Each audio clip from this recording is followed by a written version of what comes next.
Hi, it's Linda of Yam Stamps. Thanks for subscribing to my email newsletter. Here's your tutorial.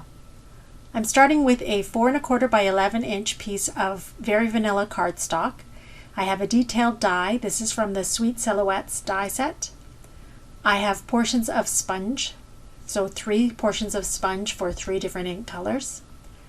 I have some basic black cardstock, and I've put a bit of the sheet adhesive on the back of it already. And I have 3 ink colors. I have Mango Melody, Melon Mambo, and Pacific Point. So the first thing you're going to want to do is score your cardstock.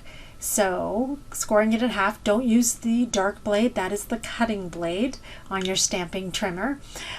Use the light gray blade, that's the scoring blade. So you're going to score at 5 1/2, and this just makes it easier to fold your card in half cleanly.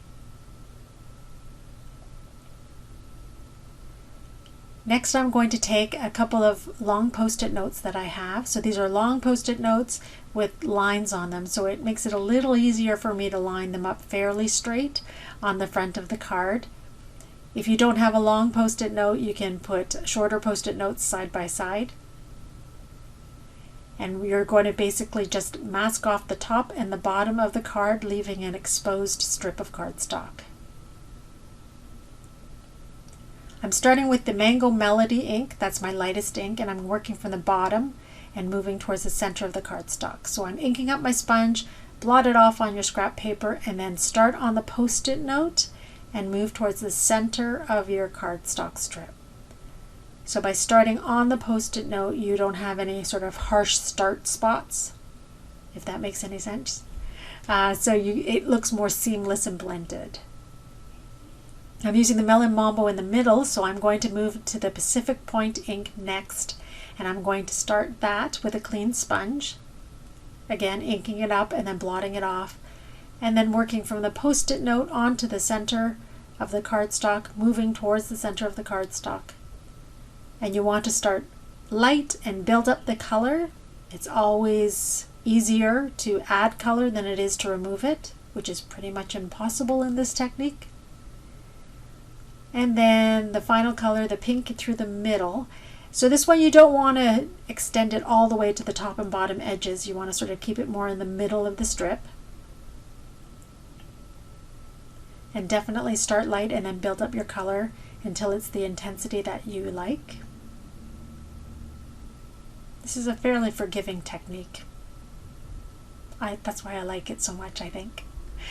And then without re-inking my sponges, I'm going to take it and go over those colors again, moving towards the center, and this just blends out the colors a little bit more, makes it a little bit more smooth and seamless.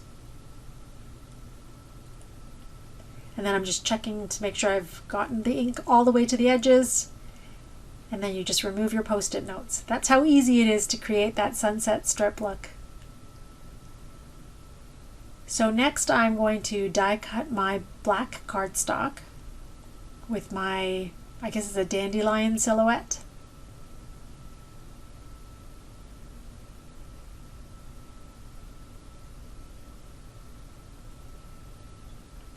And then once I've die cut my cardstock, I'm going to use the Take Your Pick tool with the brush end to remove all the little bits from the die. You just run over it with the brush end. I've put my little foam mat inside another small cardboard box just to keep the bits and pieces from flying everywhere. And then I'm going to take the spatula end of my Take Your Pick tool to help start removing the end of the liner for the adhesive sheet.